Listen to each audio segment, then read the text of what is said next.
Assalamualaikum warahmatullahi wabarakatuh. Salam dan bahagia. Salam guru penggerak. Tergerak, bergerak, menggerakkan. Saya akan memaparkan jurnal Dwi Mingguan Modul 2.2 Pembelajaran Sosial Emosional. Perkenalkan, saya Tensi Suwarni, calon guru penggerak Angkatan 8 dari SDN 09 PPA Kota Solo, Sumatera Barat. Fasilitator saya adalah Ibu Bayu Agustina, pengajar praktik Ibu Guspitri. Mari kita simak.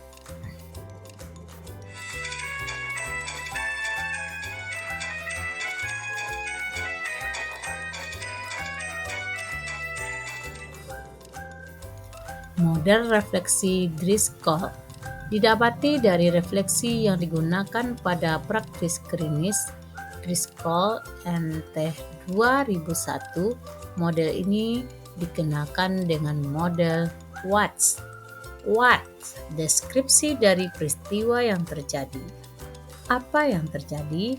Apa yang saya lihat, dengar, alami? Apa reaksi saya pada saat itu? Apa yang lain lakukan pada saat peristiwa itu terjadi? So what? Analisis dari peristiwa yang terjadi. Bagaimana perasaan saya saat peristiwa itu terjadi? Apa hal yang berubah dari pendapat, pemikiran, atau apapun yang Anda yakini sebelumnya? Now what? Tidak. Tindak lanjut dari peristiwa yang terjadi. Dukungan apa yang saya butuhkan agar bisa menindaklanjuti refleksi saya? Bagian mana yang sebaiknya saya kerjakan lebih dulu? Setelah melakukan pembelajaran ini, apa hal baru yang ingin saya bagikan kepada rekan atau lingkungan saya? What? Deskripsi dari peristiwa yang terjadi. Pada tanggal 4 Agustus 2023, proses pendidikan calon guru penggerak sudah memasuki modul 2.2, pembelajaran sosial dan emosional. Alur pembelajaran yang kami laksanakan menggunakan LMS baik secara sinkronis maupun asinkronus. Kami mempelajari modul yang membahas mengenai konsep dasar pembelajaran sosial dan emosional yang dapat diterapkan guru pada anak didiknya, dengan tujuan memberikan pemahaman, penghayatan, dan kemampuan untuk mengelola emosi atau kesadaran diri, menetapkan dan mencapai tujuan positif, pengelolaan diri, merasakan dan menunjukkan empati pada orang lain, kesadaran sosial, dan membuat keputusan yang bertanggung jawab. What? Deskripsi dari peristiwa yang terjadi. Awal pembelajaran modul ini, saya merasa bahwa pembelajaran sosial emosional tidak penting untuk dipelajari, apalagi saya yang mengajar di kelas 1 SD.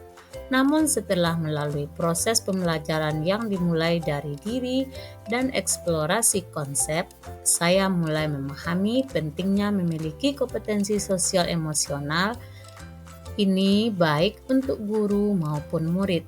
Kemudian alur pembelajaran berikutnya adalah ruang kolaborasi, di mana kami berdiskusi dengan teman-teman CGP lainnya di bawah bimbingan fasilitator hebat kami, yaitu Ibu Bayu Agustina. Diskusi yang kami lakukan mengenai rencana implementasi KSE di sekolah. Pada proses diskusi ini, saya semakin memahami bahwa KSE ini sangat penting dan besar pengaruhnya terhadap murid dalam proses pembelajaran. What's deskripsi dari peristiwa yang terjadi? Kegiatan pendidikan calon guru penggerak dilanjutkan dengan alur demonstrasi kontekstual. Di sini kami ditugaskan untuk merancang perangkat pembelajaran yang mengintegrasikan minimal 2 KSE. Selanjutnya, elaborasi pemahaman pada alur ini. Konsep dasar pemahaman kami tentang PSE dikuatkan lagi oleh instruktur hebat, yaitu Bapak Suratno. Pada alur koneksi antar materi, tugas yang kami buat adalah mengaitkan materi PSE dengan materi yang ada pada modul-modul sebelumnya. PSE yang sudah kami rancang pada alur demonstrasi kontekstual membuat modul ajar atau RPP, kemudian kami lakukan pada proses aksi nyata untuk dapat mewujudkan sikap well-being pada murid kami. So, what's analisis dari peristiwa yang terjadi? Apa hal yang berubah dari pendapat, pemikiran, atau apapun yang saya yakini sebelumnya? Sebelum mempelajari modul ini, saya berpikir bahwa pembelajaran sosial dan emosional ini tidak penting untuk dipelajari.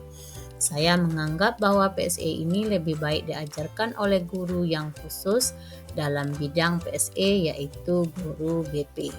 Setelah mempelajari modul ini, ternyata pembelajaran sosial dan emosional ini dapat dilakukan oleh semua guru melalui pembelajaran eksplisit.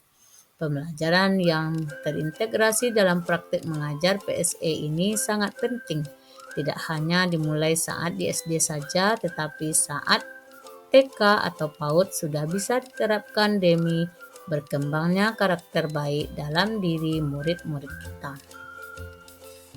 Bagaimana perasaan saya setelah melaksanakan alur merdeka materi PSE ini?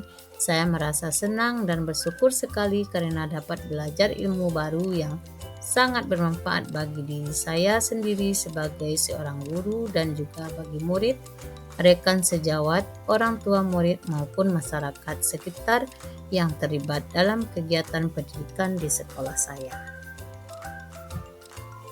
Now, what's tindak lanjut dari peristiwa yang terjadi?